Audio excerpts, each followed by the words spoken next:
Assalamualaikum warahmatullahi wabarakatuh. Saya Sanadin Masyaro dengan nomor 99 dari kelas 7D 2022. Pada video kali ini saya akan mempresentasikan mengenai Pancasila sebagai paradigma pembangunan.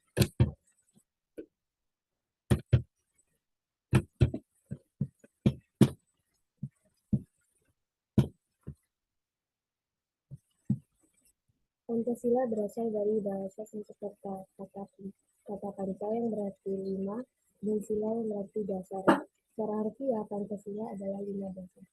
Sedangkan paradigma adalah pandangan dasar dari para ilmuwan atas pokok persoalan suatu cabang ilmu pengetahuan. Tidak hanya dalam bidang ilmu pengetahuan, paradigma berkembang dan sering digunakan dalam bidang politik, hukum, sosial, dan ekonomi.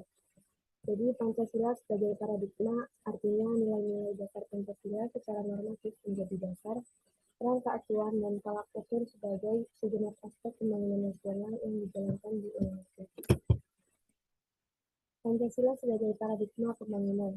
Sistem nilai acuan, kerangka acuan berpikir, pola acuan berpikir atau ideasi sebagai sistem nilai yang dijadikan sebagai kerangka landasan, kerangka cara dan sekaligus sebagai kerangka dalam menentukan arah atau tujuan bagi yang menyandangnya. Pancasila merupakan dasar negara bagi bangsa Indonesia. Pancasila sebagai dasar filsafat negara Indonesia sebagai pandangan hidup bangsa Indonesia. Nampaknya tidak diletakkan dalam kedudukan dan fungsi sebenarnya. Reformasi dalam Pancasila hakikatnya harus berdasarkan melalui Pancasila. Yang pertama, Pancasila sebagai paradigma pembangunan politik. Sistem politik Indonesia yang sesuai Pancasila sebagai paradigma adalah sistem politik demokrasi.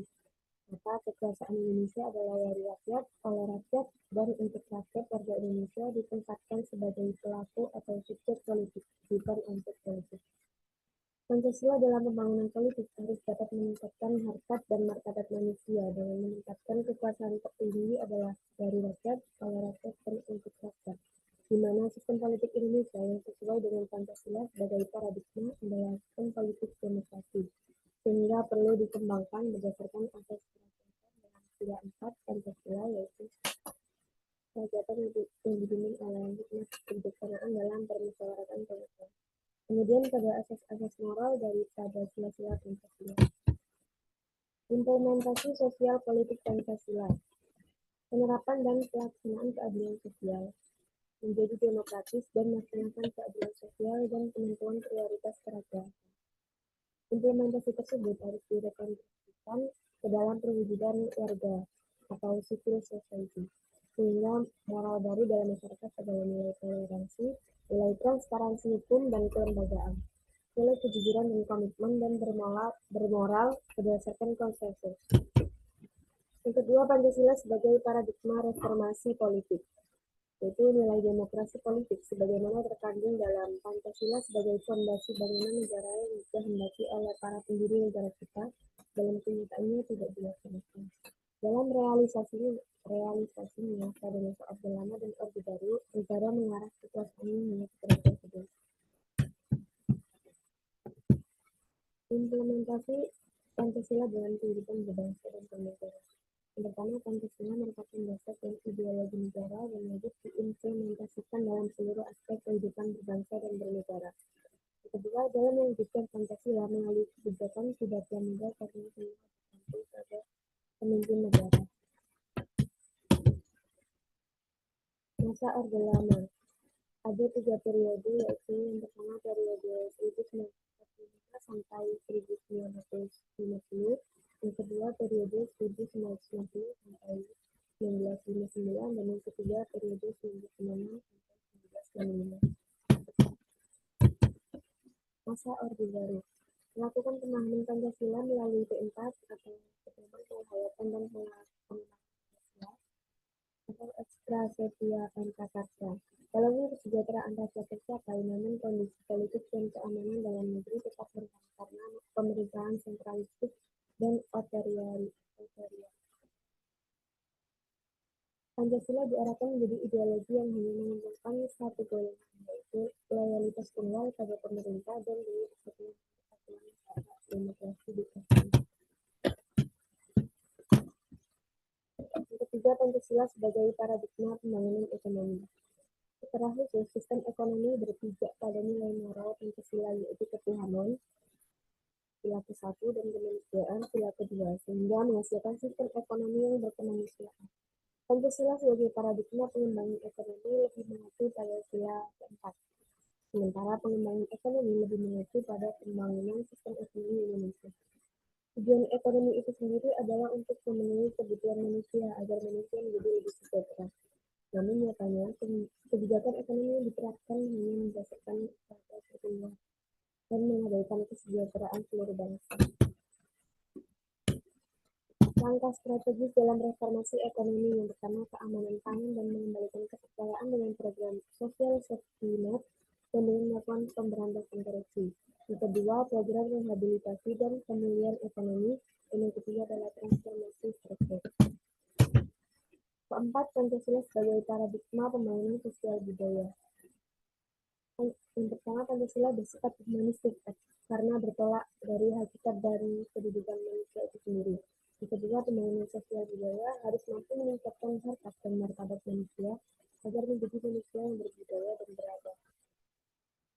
Yang ketiga, paradigma pembangunan sosial budaya dapat mengatasi sistem perencanaan sentralistik dan mengabaikan kemajemukan masyarakat dan keanekaragaman kebudayaan Indonesia.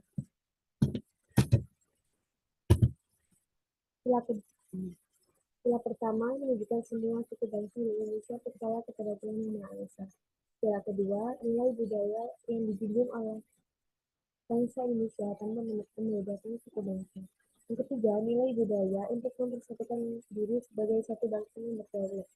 Sila keempat, relevan untuk mengendalikan nilai-nilai budaya yang mendahulukan kepentingan perorangan menjadi kesepakatan melalui musyawarah. Dan sila kelima, yaitu nilai-nilai keadilan sosial yang menjadi landasan membangkitkan semangat perjuangan bangsa Indonesia. Yang kelima, Pancasila sebagai paradigma pertahanan keamanan. Sistem pertahanan yang bersifat semesta melibatkan seluruh warga negara, wilayah, dan sumber daya nasional lainnya seperti dipersiapkan secara pemerintah dan diselenggarakan secara total, terpadu, terarah, dan berlanjut untuk menegakkan kedaulatan negara, wilayah, dan segenap bangsa dari segala ancaman. Pancasila sebagai paradigma pembangunan bidang hukum. Sistem pertahanan dan keamanan mengikuti sertakan seluruh komponen bangsa, yaitu warga, wilayah, dan sumber daya nasional. Jadi, sistem pertahanan dan keamanan Indonesia disebut sistem pertahanan dan keamanan rakyat semesta atau sistem rata. Yang ketiga, penyelenggaraannya didasari kesadaran hak dan kewajiban bernegara serta keyakinan kekuatan itu sendiri. Tujuannya untuk terwujudnya keadilan pada masyarakat agar negara mengatakan fungsi sebenarnya sebagai negara hukum. Yang keenam, Pancasila sebagai paradigma pembangunan hukum. Paradigma pengembangan hukum, baik yang tertulis maupun yang tidak tertulis, yang akan dibentuk tidak dapat dan tidak boleh bertentangan dengan sila-sila Pancasila. Dengan substansi hukum yang dikembangkan harus merupakan perwujudan atau penjabaran sila-sila yang terkandung dalam Pancasila. Yang ketujuh, Pancasila sebagai paradigma pembangunan kehidupan umat beragama. Hal yang mendasar dalam memperkokoh kerukunan hidup antara umat beragama adalah dengan membangun dialog horizontal dan vertikal. Dialog horizontal itu interaksi antara manusia yang berdasarkan dialog untuk mencapai saling pengakuan dan eksistensi manusia dan pengakuan akan sifat dasar manusia yang indeterminis dan interdependen.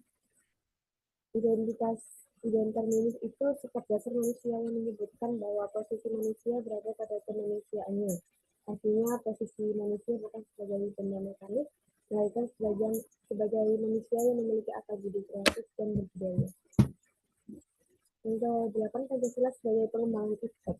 Ilmu pengetahuan teknologi dan seni atau iptek pada hakikatnya itu merupakan sesuatu hasil kreativitas rohani manusia. Tujuannya yang esensial dari iptek adalah demi kesejahteraan umat manusia. Sehingga iptek pada hakikatnya tidak bebas nilai namun terikat oleh nilai. Iptek itu mampu membantu manusia dan memudahkan kehidupan manusia. Selain itu, iptek juga penting bagi lembaga pendidikan sehingga iptek tidak bisa dipisahkan dari lembaga pendidikan. Implementasi Pancasila sebagai paradigma dalam kehidupan kampus. Implementasi Pancasila sebagai paradigma dalam kehidupan kampus adalah seperti contoh-contoh paradigma Pancasila di atas. Kehidupan kampus tidak jauh berbeda dengan kehidupan tatanan-negara. Kampus harus juga menemukan tatanan pembangunan seperti tatanan-negara, yaitu politik, ekonomi, sosial, budaya, hankam, hukum, dan antarumat beragama dan etika. Pengalaman Pancasila dalam kehidupan kampus. Yang pertama, pembangunan budaya dan karakter bangsa. Fenomena gejolak dalam masyarakat pada beberapa tahun terakhir ini cukup memprihatinkan, antara lain misalnya karakter buruk yang ditandai dengan kekerasan dan kekejaman. Fenomena tersebut merugikan bangsa Indonesia dengan ditandai muncul tanah-tanah mistik, longsor atau tandus ketika kemarau, kehilangan hutan tropis yang semakin tahun semakin cepat berkurang, dan daya saing Indonesia juga memprihatinkan. Yang kedua, membangun budaya dan karakter keindonesiaan. Pada level individu, kebebasan itu diawali timbulnya self atau diri. Dalam proses individuasi, ketidakterpisahan antara individu dengan lingkungan memberikan kepada individu perasaan aman, perasaan kebersatuan, dan perasaan bahwa ia mengakar pada sesuatu. Sekian presentasi dari saya. Kurang lebihnya mohon maaf. Wassalamualaikum warahmatullahi wabarakatuh.